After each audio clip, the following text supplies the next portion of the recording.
Welcome to the Before Brunch podcast. I'm Caitlin Davey. I'm Casey Fitzgerald. And we are your definitive inside track to anything and everything that's happening around Dubai. And we're basically going to be with you every Friday morning chatting everything interesting that's going on in Dubai. So Casey, what is everyone talking about this week? There's been a couple of big Emirates news stories in the media, but the one that got the most attention was the fact that Emirates are hiring crew this week. It took a lot of interest because obviously it looks like a dream job. The story got huge hits, so it made me think about what type of life Emirates crew are leading. And yeah, it's just a big news story. So would you be applying for a job as cabin crew? You know, if I was younger, I mean, it's a life that looks great because you get to travel the world. It's a package similar to teaching or engineers. You kind of come over, you get your flights free, of course, and then you get your accommodation in Dubai and around the world. But I think as you get, there's loads of different pros and cons for the job. But for me, as a little bit older, and in terms of settling down and finding a home, it wouldn't be ideal. But I feel like a couple of years ago, it is the dream job. Dream job of traveling, isn't it? And it's Instagram goals. We've written about this more than once. So many cabin crew have these absolutely spectacular Instagram accounts because they're sharing pictures from their travels, which is awesome. And it's not just one place, it's every single place you could possibly wish to go. They are there telling you about it on their Instagram stories, and we're not jealous one bit. But the story got a bit of negative and positive reaction when we shared it, because people are talking about the conditions and saying the cabin crew, there's a classic line, it's chicken or fish. I don't think so. So they're talking about the concept that these staff are glorified waitresses, which is not necessarily our opinion, but it seems to be a back and forth about people. Like half the comments were going, oh my God, I want to apply, this is so glamorous, and the other half were of that sentiment. Well, it's so funny because it's exactly the Dubai question of living your 5-star life on a shoestring budget, because they spend, like, this is just my impression, is that you're spending 50% of your time dealing with sometimes tricky customers, and I'd love to talk to an Emirates crew. If an Emirates crew ever wants to come on and tell us about your work, we'd be glad to hear it. So they're probably dealing with really tricky customers on some flights, and then but once you get off that flight, then you're seeing the world. So, but the people that are saying that it's a dream job are seeing this fabulous life portrayed on Instagram. But as you know, who knows?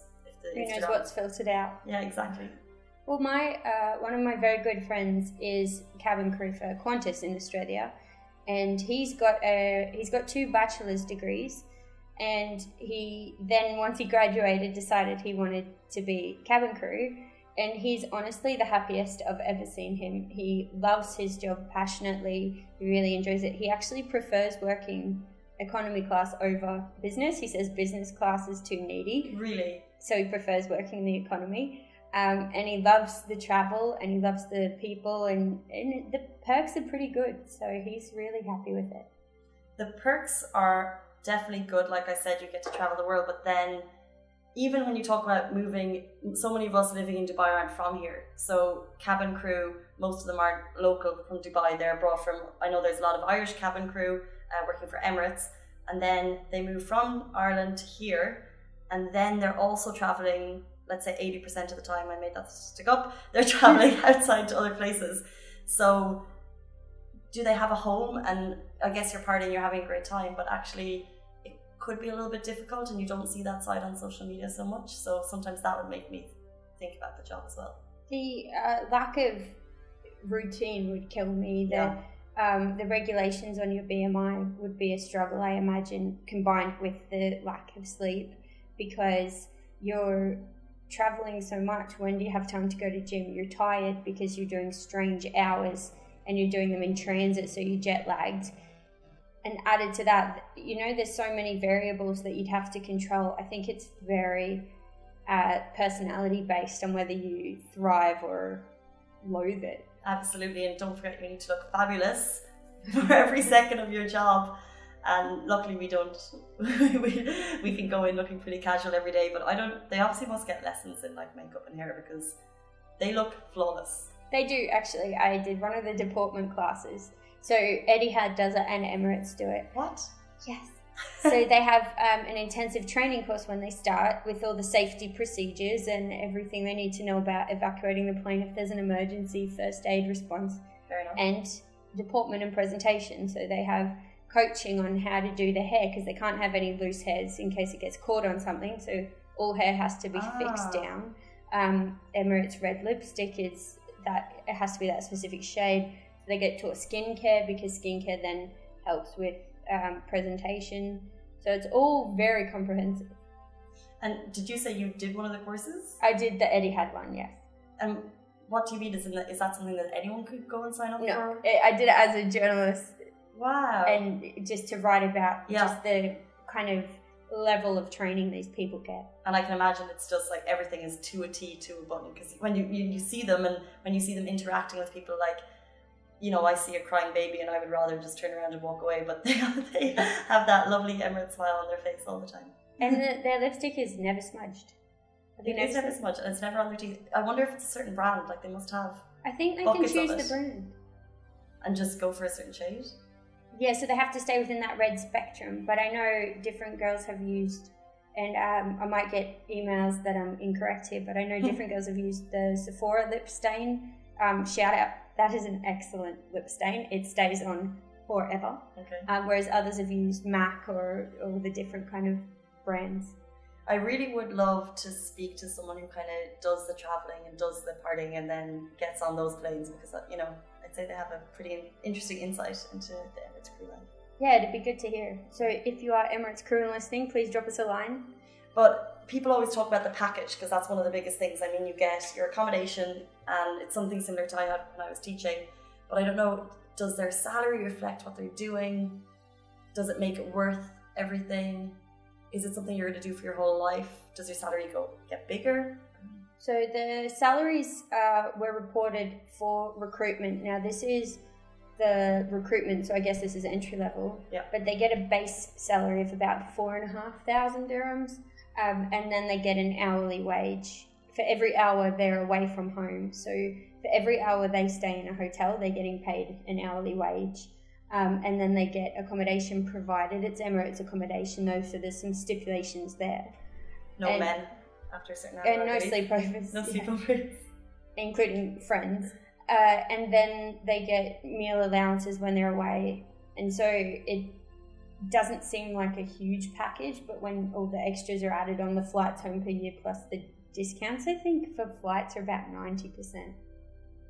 And you can also bring friends for a really, really small amount. So I've heard this is so cool that you can have at least 5 friends on a list, and they can also get the emergency or the last minute flights as well with Emirates, which is pretty cool. Yeah, how do I get on one of those lists? You need to be friendly, Caitlin, and you need to make friends with Emirates crew.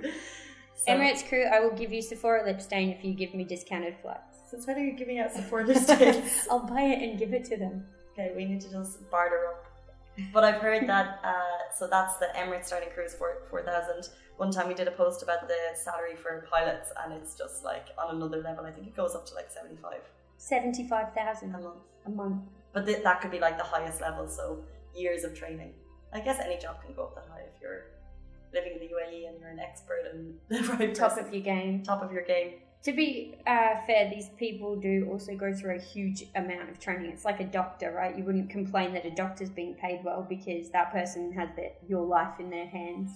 And pilots, I know, have to go through a lot of pilot school and then work up to first officer, work up to captain. So I think with those pay scales, they're reflective of experience and these astronomical debts they have from their education. Well, yeah, astronomical debts, and also the fact that, they need to be fully on top of their game every second that they have. How many people fit in a Boeing 777 these days? Like hundreds. And like you said, training, it costs a lot of money, and Emirates, sometimes don't they provide some of that training, and then... I think so, I'm not sure, we'd have to find out. Do you know, I found out, I didn't know this, but they usually have, on long haul flights, it makes sense, I never thought about it, they have dual crews. So the pilot that takes off will fly the plane for a bit, and then he'll go have a sleep, and the other crew will then step in and fly the plane while he's sleeping.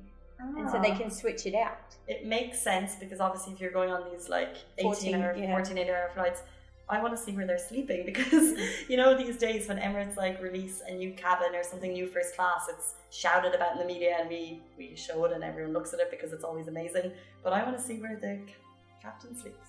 Apparently, and this is from staff like my friend who works at Qantas, he was saying it's small, it's like you can't really stand right up, but he said it's comfortable. Yeah, and more comfortable. I mean, that's like taking a little nap if you're a doctor, go to sleep. Me and you would go under a desk, same. I think people believe that too. Yeah.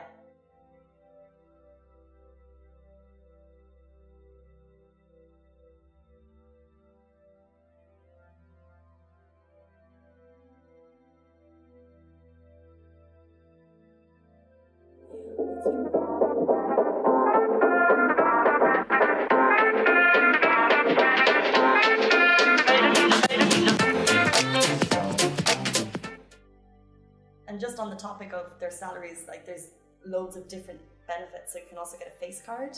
So these are for crew, or is this for all Emirates staff? It's for all Emirates staff and you can use it across Dubai. It's incredible where it accepts these. Like they really roll out promotions for face cards across the board. Yeah, do you ever find that if you're in a place you're getting your nails done and they're like crew or teacher and you're like, no, please give me a discount, and you try to, okay, I've definitely tried to fake it. I'm like, yes, crew, and then they ask you for your number and it doesn't work for me. I don't think I'm thin enough to be assumed to be crew. I think they just I think they just ask. It's just like if a girl comes, they just assume. I haven't been asked. Well, you know what? I will say it's happened less in Dubai. It used to happen all the time in Abu Dhabi. So I lived in Abu Dhabi for 2 years, and it was, so Abu Dhabi, you were crew, no problem. Abu Dhabi, you're only crew or teacher. That's the only two jobs Western women have in Abu Dhabi, according to the general populace there. Because I was asked every single time if I was one of those two professions. Yeah, so I think I'm thinking back to those days, but it's fair enough because I don't think I ever met anyone outside of that, unless I met you. Yeah, but you didn't think. And men are engineers, and that's that. So, speaking of the face card, we have another classic anecdote. Which happened to a friend. Of course. So, last week I spoke about the catfishing incident, which is pretty funny. I haven't gotten any backlash from the friend who it was, so that's not good. Enough people are listening. We need to share this podcast more. Make it viral.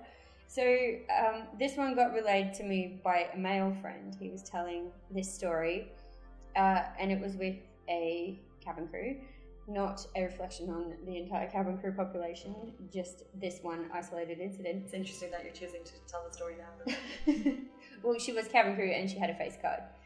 So he went on a date with this woman, and he met her through friends at a party, and he gotten along really well with her, so he asked her on a date and let her choose a place. That was nice.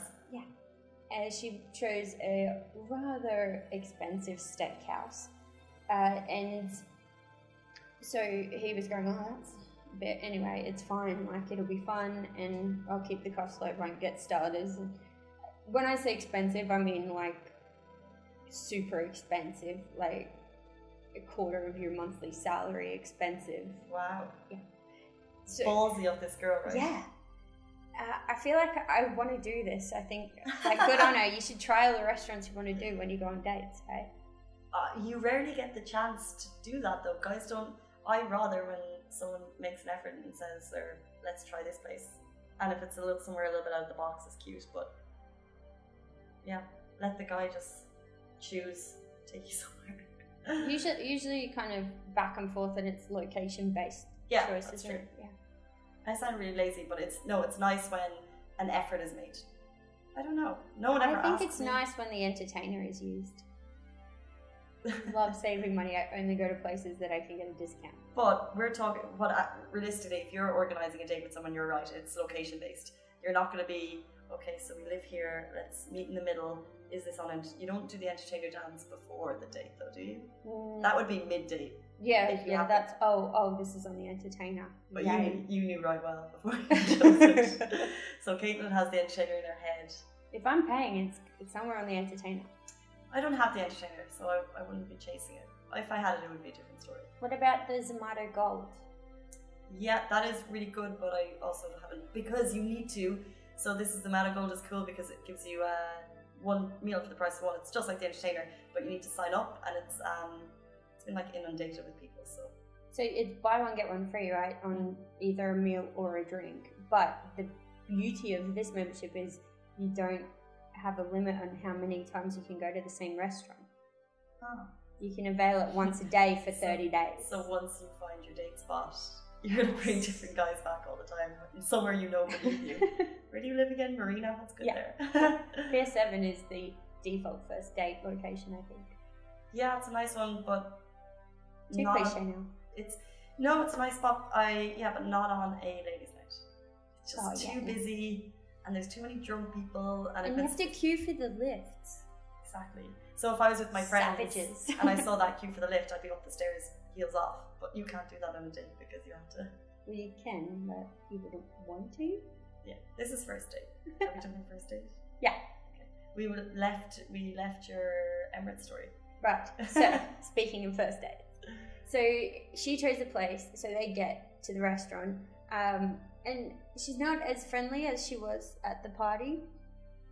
And then she's saying, "Oh, should we get some wine?" Okay. He's going, "Yeah, okay." She's like, "Oh, this is my favourite wine. I love it." 450 dirham bottle of wine.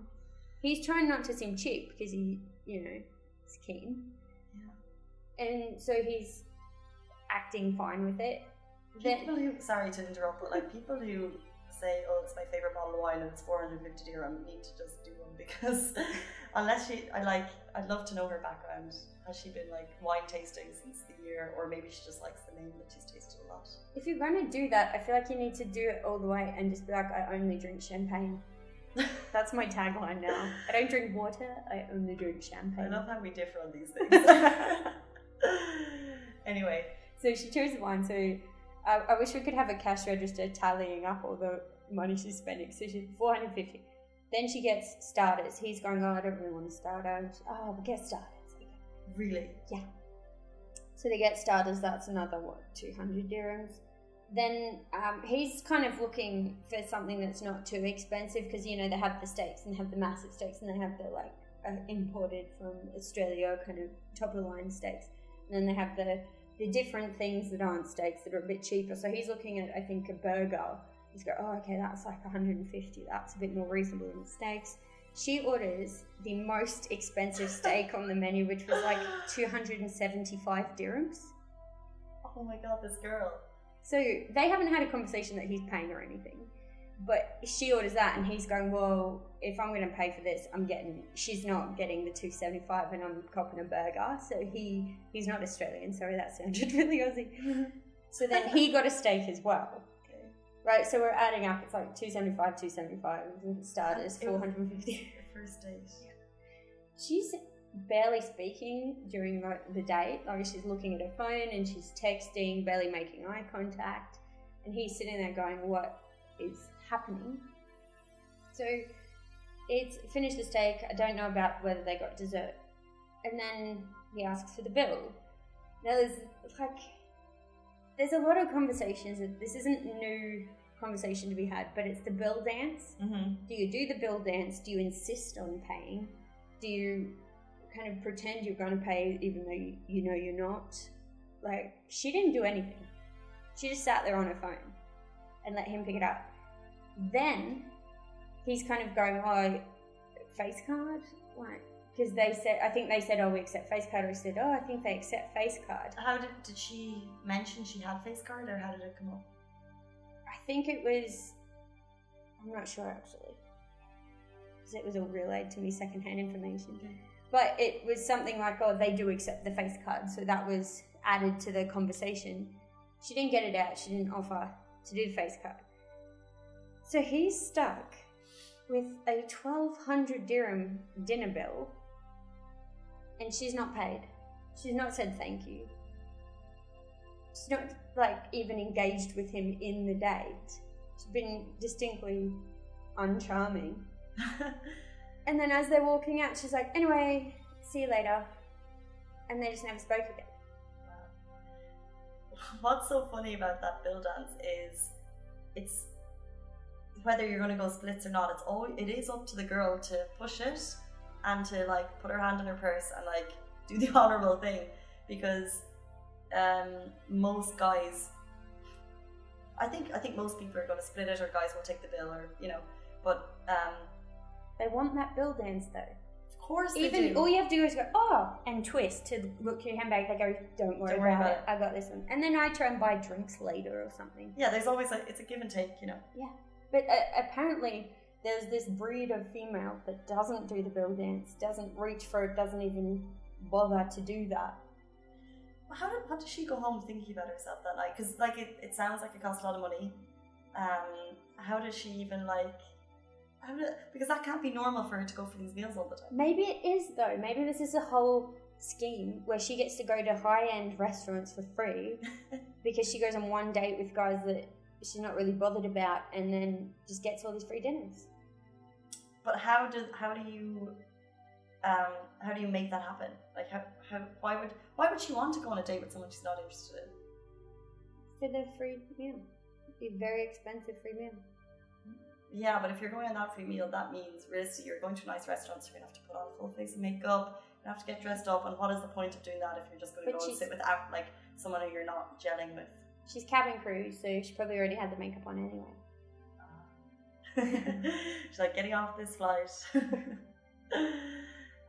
Yeah, that's mad. I mean, but I don't think that is a true reflection of the Dubai dating scene, because like you said, girls I know, most of us play the bill dance. Just do the dance.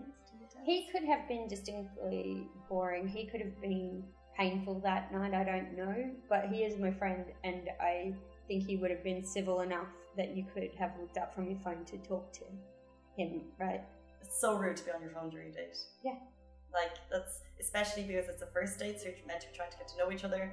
And if you're trying to get to know someone, you're not going to be like, it shows such disinterest if you're staring at your phone. Even though I know I do it like 90% of the day for work. Yeah, usually not on a first date though. No, never. Yeah. Not that they have. On that note.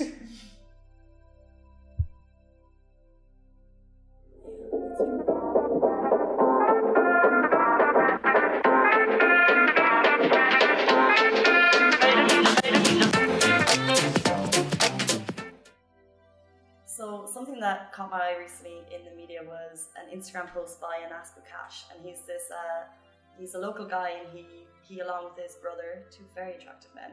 Check them out on Instagram. Alright, I'm following them. What's their handles? So Anas Bukash, and I can't say his brother's name, just ANASBUKASH, phones out.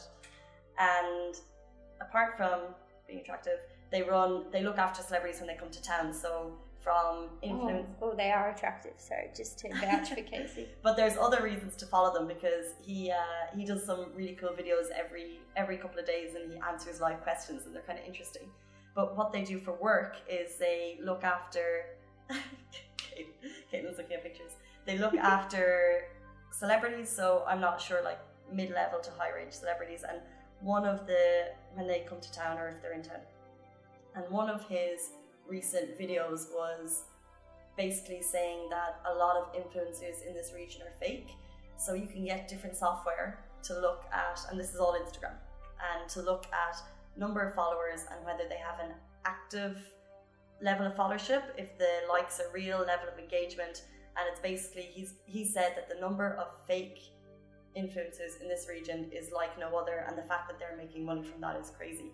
And it's just because there's so many influencers in the region, and it's such like an Instagram life, it's just something that's really interesting, I think. There are a huge amount of fake follower people here, and my friends like to do mini audits, and one uses Social Blade, and you can see how fast people's followers have increased. And so it'll jump up by like 3,000, and then it'll drop by 500 the next day, because all these people have followed them and then unfollowed them, or the accounts have been deleted. So you can see there's these explosive growths that are not ever justified. Like, for example, humble brag, I got regrammed by my Dubai, and I think it was less than 100 followers from that, and that's a massive account. So that, you know, there's hundreds of thousands of people following that account. You don't get followers from one big regram, like even the Huda beauty regrams. You're not going to get that level of followers. So a lot of them are using those to justify these jumps in their followers, but they're not. They're also buying them on the side. And it's just really, like I was saying, it's just really interesting here because people are now making money from that. So, okay, you want to look like you have a lot of followers, fine, whatever you're into. But if you are taking money from clients and brands now, then it's it's dishonest and fraudulent. Then it's fraudulent. Yes. And then you have to look at how they're maintaining it, because surely if I'm looking at an influencer, am I not able to spot that this is fake engagement? So this is the interesting thing. The Instagram accounts that are obviously fake followers, you should get about 5% engagement of your following on each post, give or take, but that's a fair margin. So if you have 100 followers, you'll get 5 likes, and so on and so forth. You know, obviously that varies hugely from person to person. If you're following a celebrity, it's going to be different, but that's a picture of his shake hand down, it goes up to 100. Yeah, he's obviously the ultimate influencer. But then to counter that, there's now these Instagram pods, which we've just written about on the site, and it's so interesting, this whole culture that has been created around Instagram. What is it? So an Instagram pod is a group, and it would be like a WhatsApp group or an invisible Facebook group where influencers all get together and they collude. It sounds like a little secret society. Yes. So they all collude to boost each other's engagement by interacting on each other's posts. So if I posted a selfie now, I'd get into the pod and be like, hey guys, I've posted this selfie. Can you guys all interact on it? I might post the link, I guess. So then you'll get in to the post and be, oh, okay, you look so beautiful, great shot. Emoji. Okay. So these pods are designed to increase engagement because the thought process behind it is the more engagement you get, the higher you'll be ranked on the Instagram algorithm, because the algorithm prioritizes things that it thinks you may like. And if something's got more engagement, it thinks you will like that, hence sharing it more on people's feeds. Plus, then they can boast that to potential advertisers for commercial benefit. And then if I posted a post that a clothing company paid me to post going, oh my god, I love my new dress from wherever, and then it didn't get great engagement, I'd jump in the pod and go, guys, can you comment on this post of my dress? And I guess it looks really good if you have loads of different influencers telling you look great. Yes, and then exactly. And then also that will show up on other people's feeds and you'll get more likes. So it's not totally fake followers anymore, but it's like secret and also a little bit fraudulent. And how do people invite other influencers in, or what's it? I don't know the intricacies of it because I'm not in one. Awkward. Yeah, I am. I'm in 7. No, I'm joking. So I think either you get invited into one or you need to create one from what I was researching. Or if you know someone who's in one, you could ask them to get you in, but no one's going to admit they're in one, because this was the thing. I tried to find someone to speak to about this for the article, but no one wants to admit they're in one of these pods. The comments are typically, the giveaways are, they're not bots. They're not these comment bots that go, love your profile, check mine out. Or they go, this looks really cool. You know, those are obviously bots. Now, they're computer generated comments whenever you post a certain hashtag. These are real people.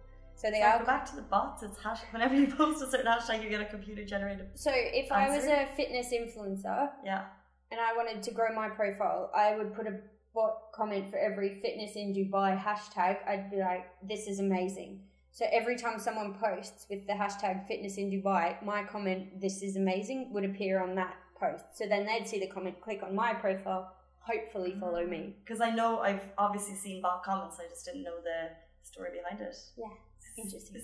It's so interesting and I know Instagram is both of our work, but for people who like go on and kind of scroll through the feed and you don't know why you're seeing this post, and then when you have certain influencers that you follow, for whatever reason you clicked like on a picture, and now you know all about this girl because it's inundated. I hate the Instagram algorithm. It inundates you with irrelevant content based on one comment you made one time on one picture, and I find it so frustrating because I get stuff from 5 days ago that I see 3 times, and then I don't get to see things from my friends that I actually want to see.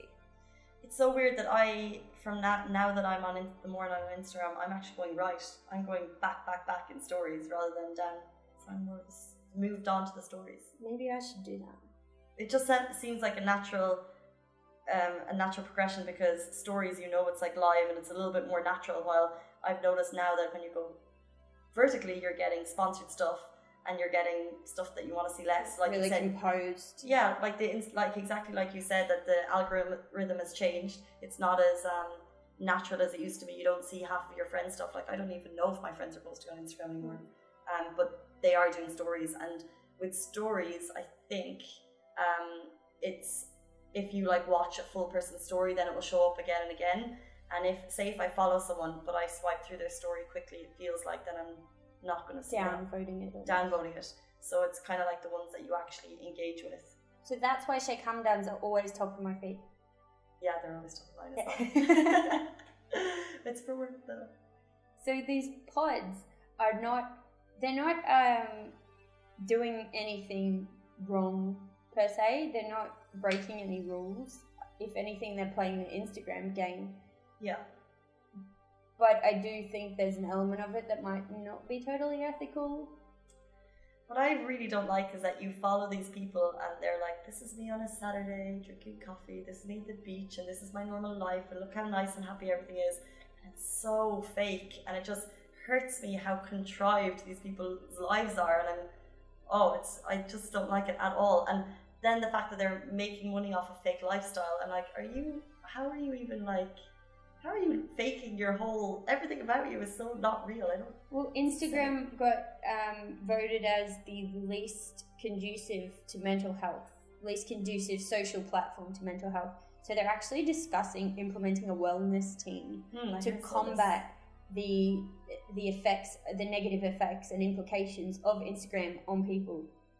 It's really interesting that it is the one, like you said, that leads to negative mental health, when in fact what you're looking at is like meant to show you a different happy lifestyle, and does the opposite for so many people. Yeah, whereas I feel like Twitter's full of cranky people whinging.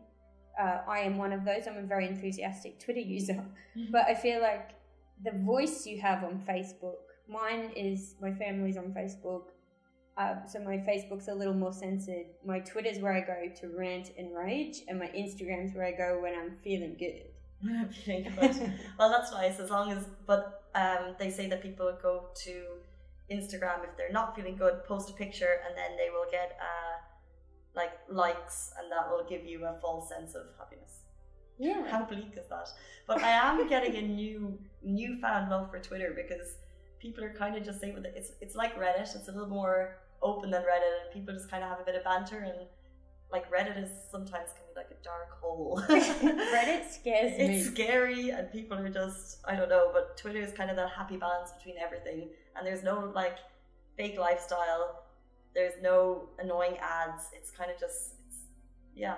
And for me, it's having a comeback. There's less of an algorithm issue there as well, so I feel like it's fresh content more often, whereas the others tend to be like, you, because I spend 8 hours a day on social media.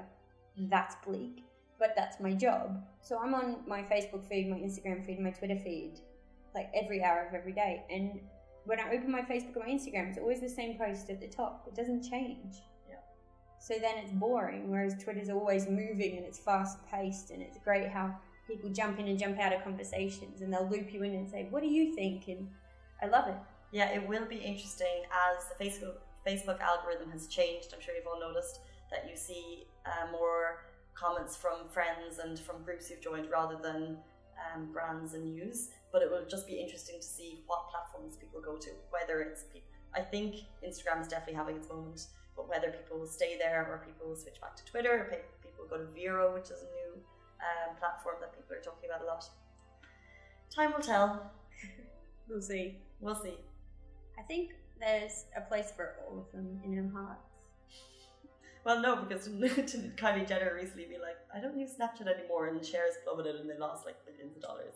But they're doing great things, and they're the only social platform that I think actively investing in good partnerships with publishers. Yeah. So the kind of information and news you're getting is more valuable to you and more, I don't want to say pure, but it's like more legitimate. Whereas Facebook's trying to stomp out fake news, but has stomped out news altogether. Yeah.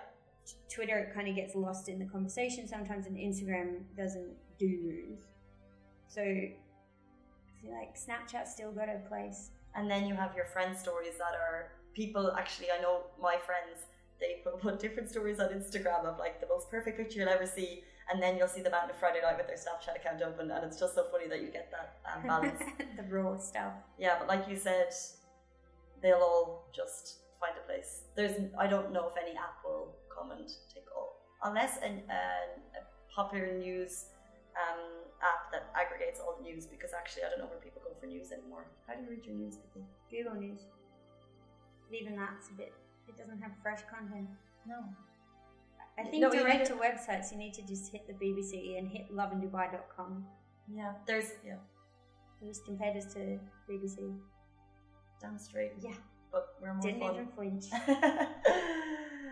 Yeah, and our podcast probably has just as many views as theirs. So if you want to follow us on social media, Lovin Dubai on Instagram, Facebook and Twitter, Lovin_Dubai on Snapchat. What's your handles, Casey?